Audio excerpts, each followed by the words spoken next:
17 मई 2022 को सेना नायक मंगल शनि की राशि कुंभ राशि को छोड़कर देवगुरु की राशि मीन राशि पर प्रवेश करेंगे, जिससे आपकी राशि यानी 12 राशियों पर क्या इसका शुभाशुभ परिणाम रहेगा, इसकी चर्चा हम आज के एपिसोड में करने वाले हैं।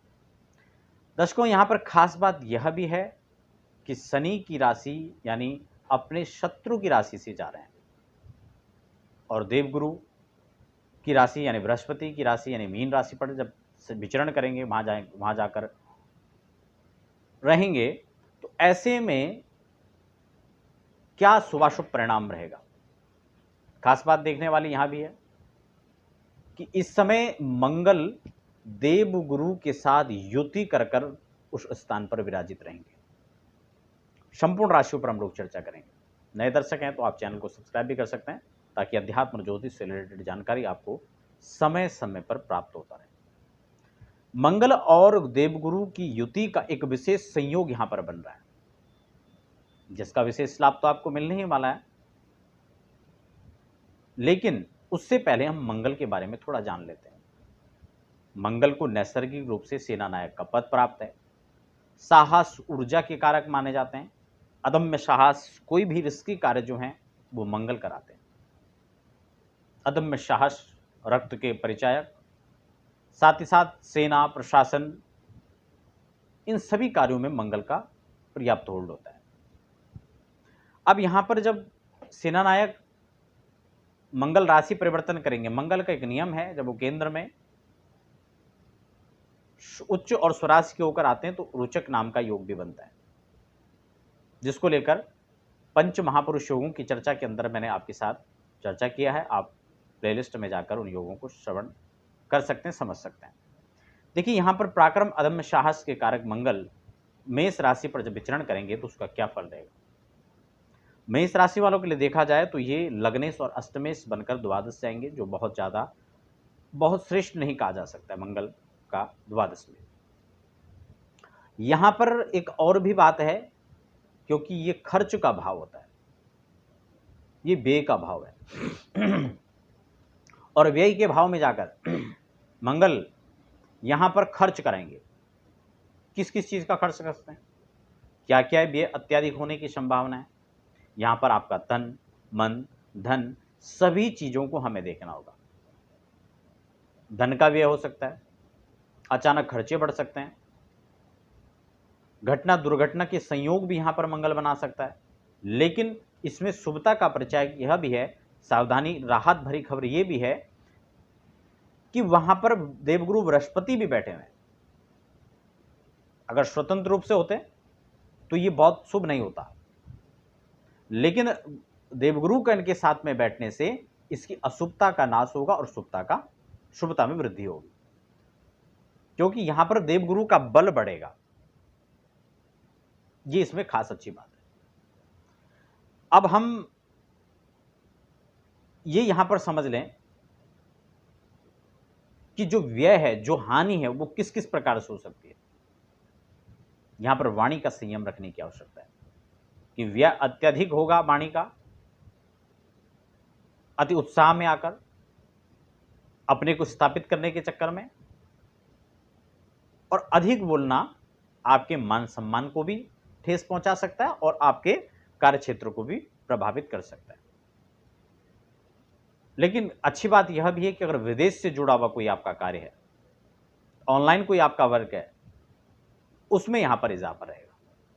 विदेश जाने की तैयारी कर रहे हैं, उसके इच्छुक हैं, उसकी तैयारियां चल रही हैं, तो उसमें आपको यहां पर सफलता का संयोग बनेगा। वृषभ की बात कर लेते हैं। देखिए, वृषभ के लिए यह गोचर द्वादश और सप्तम का स्वामी बनकर एकादश में बैठेंगे। ये बहुत अच्छी यहां पर स्थिति है, क्योंकि चौथे भाव, सप्तम भाव और अष्टम भाव पर दृष्टि भी रहेगी। हालांकि मंगल की दृष्टि सप्तम पर दाम्पत्य और वैवाहिक जीवन के लिए बहुत शुभ नहीं माना जाएगा, लेकिन फिर भी बात यह कि सप्तमेश भी बनकर बैठे हुए हैं और सप्तमेश बनकर एकादश में बैठना, यह यहां पर यह संकेत करता है कि जो अविवाहित हैं उनको विवाह का संयोग भी मंगल प्रदान कराएंगे। साथ ही साथ आय के मामले में देखा जाए, साहस ऊर्जा के मामले में देखा जाए, तो यहाँ पर ये आपको टिक देते हैं, यहाँ पर उस चीज़ों में वृद्धि आपको देखने को मिलेगी। उपाय आपको क्या करना है? हनुमान चालीसा का पाठ करना चाहिए, जिससे मंगल की और आपको जो है अच्छी कृपा प्राप्त हो, मंगल का शुभ परिणाम आपको प्राप्त हो। मिथुन राशि की बात कर लेते हैं। देखिए, मिथुन राशि के जातकों के लिए एकादशेश और षष्ठेश बनकर यह गोचर में दसम भाव में बैठे। हालांकि मंगल का दसम बैठना एक अच्छा शुभ योग कारक बनाता है, एक शुभ कहा जा सकता है, लेकिन ये षष्ठेश बनकर के भी बैठ रहे हैं। रोग शत्रु में इजाफा होने, रोग और शत्रु जो है यहाँ पर आपके ऊपर हावी नहीं होंगे, बल्कि प्रास्त आप इनको यहाँ पर करेंगे। कोई अदालती मामले, मुकदमेबाजी, उसमें भी आपको राहत मिल सकती है। लेकिन एक बात यह भी है, किसी प्रकार की नई योजना को क्रियान्वित करना चाह रहे हैं तो फिलहाल इस गोचर काल के अंदर आप रहने दीजिए। जो सामान्य व्यवस्था चल रही है उसी व्यवस्था में व्यवस्थित रहकर आपको आगे बढ़ना चाहिए। कुछ सावधानियां भी यहां पर रखनी चाहिए। ऋण लेने से परहेज करना चाहिए, ऋण देने से भी परहेज करना चाहिए। लेकिन आपका कोई ऋण लिया हुआ है तो उसको चुकाने के लिए यहां पर यह गोचर काल अच्छा रहेगा। उपाय क्या करना चाहिए? बूंदी के लड्डू आपको मंगलवार को हनुमत लाल जी को भोग लगाकर वितरण करना चाहिए। कर्क की बात कर लेते हैं। देखिए, कर्क ले दशमेश और पंचमेश बनकर भाग्य भाव पर विचरण करेंगे मंगल, और भाग्य भाव पर विचरण करने का मतलब है कि भाग्य को यहां पर पुष्ट करेंगे। और ऑलरेडी जब यहां पर देवगुरु भी साथ होंगे तो भाग्य वृद्धि का संकेत बनेगा। जहां जहां देवगुरु की दृष्टि पड़ेगी उन भावों को तो शुभता प्राप्त होगा ही, साथ में आपका लग्न, चतुर्थ और पंचम पर भी शुभ दृष्टि मंगल की रहेगी और यह आपके लिए शुभ रहेगा। ये आपका यूं मान के चलें कि आपके जो संसाधन की चीजें हैं उनमें यहां पर वृद्धि होगी। वाहन के लिए खासकर आप प्रयास कर रहे हैं तो उसका आपको अच्छा लाभ प्राप्त हो सकता है। प्रॉपर्टी के लिए नए आयाम प्राप्त हो सकते हैं। अगर आप किसी भी प्रकार से प्रॉपर्टी जोड़ने के लिए या प्रॉपर्टी आप सेल परचेज के लिए या कंस्ट्रक्शन का बिजनेस जिनका है, उन लोगों को यहाँ पर बहुत अच्छा लाभ प्राप्त हो सकता है। टेक्निकल वर्क इस क्षेत्र से जुड़े हुए हैं उनको अच्छा लाभ प्राप्त होगा। इंजीनियरिंग फील्ड से जुड़े हुए, पुलिस, सेना, इन लोगों को, शासन प्रशासन को, सभी को यहाँ पर जो है अच्छा लाभ प्राप्त होने की संभावनाएं बनती हैं। सिंह की बात कर लेते हैं तो आपका नौमेश और चतुर्थेश बनकर अष्टम भाव पर बैठना ये बहुत ज़्यादा यहाँ पर इसको अच्छा भी नहीं कहा जा सकता है। खासकर प्रॉपर्टी के मामलों में अड़चने यहाँ पर आ सकती है। और आपको कर्म प्रधान विश्व रचि राखा, इस सूत्र को आपको कहीं ना कहीं लागू करना पड़ेगा। कर्म पर विश्वास रखना पड़ेगा। व्यवधान, अड़चने, इस बात के संकेत भी यहां पर दिखाई देंगे। आपको करना क्या है? कुछ भी नहीं, शाम को कम से कम बजरंग बाण का 5 पाठ करें तो बहुत शुभ फल प्राप्त होंगे और जो भी अशुभता है उनका भी नाश होगा। कन्या की बात कर लेते हैं। देखिए, अष्टमेश और तृतीयेश बनकर सप्तम भाव के विराजित होंगे मंगल। कुछ दाम्पत्य जीवन को लेकर थोड़ा सा यहाँ पर मतभेद की स्थिति नजर आ सकती है, लेकिन व्यापार में सफलताओं का संयोग बना रहेगा। पार्टनरशिप में थोड़ा सा गड़बड़ी देखी जा सकती है। विश्वास की डोर थोड़ा सा कमजोर पड़ सकती है। राजनीति से जुड़े हुए लोगों को यहाँ पर सफलताएं प्राप्त हो सकती हैं। उनका जो अ, एक फेस होता है उसमें यहाँ पर कहीं ना कहीं पारदर्शिता का काम भी यहाँ पर करेगा। कैरियर को लेकर काफ़ी अच्छा यहाँ पर है। विवाह को लेकर के जो लोग विवाह जिनका नहीं हो पा रहा था उन सब लोगों को यहाँ पर अच्छे परिणाम प्राप्त हो सकते हैं। देखिए, आपको उपाय क्या करना है? ताम्र पात्र में रात्रि में जल भर लें और सुबह उसको आपको विसर्जित कर देना है किसी पेड़ और पौधे में। तुला की बात कर लेते हैं। देखो, तुला का संयोग आपका सप्तमेश और द्वितीयेश बनकर षष्ठम भाव पर बैठ रहे हैं और ये इस प्रकार से स्थिति बहुत ज़्यादा अच्छी नहीं कह जा सकती है। दाम्पत्य जीवन में थोड़ा मतभेद यहाँ पर देखा जा सकता है। व्यापार में भी बहुत ज़्यादा अच्छे संकेत यहाँ पर नहीं है। विरोधी कहीं ना कहीं आपको परेशान करने में और कहीं ना कहीं आपको अड़चने पैदा करने में यहाँ पर सक्षम हो सकते हैं, सफल हो सकते हैं। कुछ सावधानियाँ यहाँ पर बनाकर रखनी है। अति उत्साह में आकर आपको कार्य नहीं करना है। वाणी का संयम बिल्कुल बनाकर रखना है।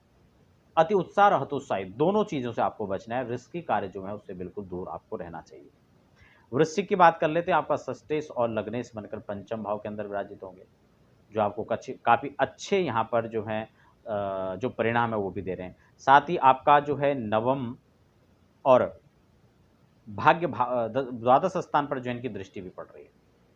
ऐसे में देखिए यहाँ पर एक पंचम में जब विराजित होंगे तो संतान पक्ष से, शिक्षा के क्षेत्र से जुड़े हुए जो लोग हैं, उनको इसका अच्छा लाभ यहाँ पर प्राप्त हो सकता है। संतान की उन्नति यहाँ पर देखी जा सकती है, पदोन्नति यहाँ पर देखी जा सकती है और अच्छे अवसर उनको प्राप्त हो सकते हैं। जॉबलेस है तो अच्छी जॉब मिल सकती है। किसी तैयारी के लिए वो तैयारी कर रहे हैं तो यहाँ पर उनको लाभ मिल सकता है। खासकर कैरियर के लिए जो यहाँ पर कहीं ना कहीं परेशान थे अपने कैरियर को लेकर, उनको यहाँ पर अच्छे संकेत मिल रहे हैं। व्यापार में वृद्धि, ऑनलाइन यदि आपका काम है तो उनको यहाँ पर अच्छे खासे जो है सहयोग की यहाँ पर उनको प्राप्त होगा। उपाय क्या करना है? आपको मीठी रोटी बनाकर कुत्ते को खिलाना चाहिए, एक मीठी रोटी बनाकर आपको गाय को खिलाना चाहिए। ये छोटा सा उपाय करने से आपको काफ़ी अच्छा राहत मिलेगा।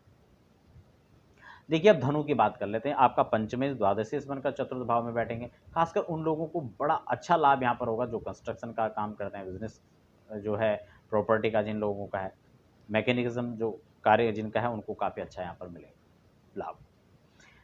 विदेशों से लाभ मिल सकता है। विदेशों से जुड़े हुए कोई ट्रांस कहीं है आपके, वहाँ से कोई आपका कार्य चलता है, ऑनलाइन कोई काम चलता है, तो उन लोगों को यहाँ पर अच्छे लाभ मिल सकते हैं। और खास कर जो है कोई नया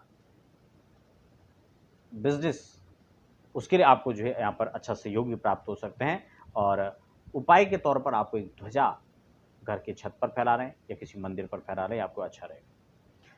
देखिए मकर राशि के लिए आपके चतुर्थेश और लाभेश बनकर तृतीय भाव पराक्रम में बैठेंगे और जिसकी सप्तम और दसम पर दृष्टि रहेंगे। बड़े बड़े कार्यों की योजना, बड़े बड़े कार्यों को क्रियान्वित करने का आपका स्टेप रहेगा। नए लोगों के साथ संबंध जुड़ सकते हैं, नए लोगों के साथ संयोग बन सकता है और जो आगे चलकर आपको काफ़ी लाभ देने वाले हैं। आपको मंगलवार को हनुमान जी की उपासना करनी चाहिए, हनुमान चालीसा का पाठ करना चाहिए और बूंदी के लड्डू आपको उनको भोग लगाना चाहिए।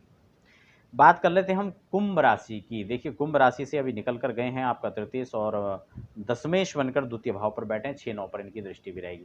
कहीं ना कहीं भाग्य प्रवर्धक रहेंगे, भाग्य साथ देगा और कहीं ना कहीं आपके कार्यों में भी इजाफा देखा जा सकता है। कैरियर को लेकर जो लोग चिंतित थे, उनके कैरियर में कहीं ना कहीं स्टेबिलिटी यहाँ पर देखी जा सकती है। नए कार्य यहाँ पर बन सकते हैं और कहीं ना कहीं आप में उत्साह और जोश देखा जा सकता है। हर कार्य के लिए आप सकारात्मक रहेंगे और हर कार्य को करने के इच्छुक, हर पहलू से आप जो है उसको सफलताओं को यहाँ पर प्राप्त करेंगे। उपाय क्या करना है? आपको बजरंग बाण का पाठ संध्याकालीन करना चाहिए। मीन की बात कर लेते हैं। देखिए आपका द्वितीयेश और भाग्येश बनकर लग्न भाव के अंदर विराजित होंगे। मंगल काफ़ी अच्छी स्थिति यहाँ पर है, जो 5 और 8 पर अपनी दृष्टि भी रखेंगे। शत्रुओं का वर्धन करेंगे, कहीं ना कहीं आपको रोग, ऋण, शत्रु, इनसे मुक्ति आपको दिलाएंगे।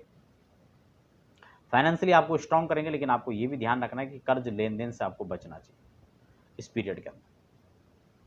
अगर आप कहीं ना कहीं शासन प्रशासन से जुड़े हुए, कंस्ट्रक्शन का कोई बिजनेस करते हैं, प्रॉपर्टी का कोई आपका कार्य है, तो आपको काफ़ी अच्छा यहाँ पर लाभ के संकेत भी नजर आ रहे हैं।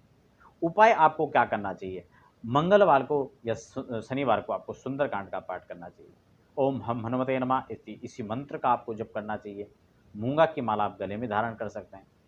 ये छोटे छोटे उपाय आपको काफ़ी लाभ देने वाले हैं।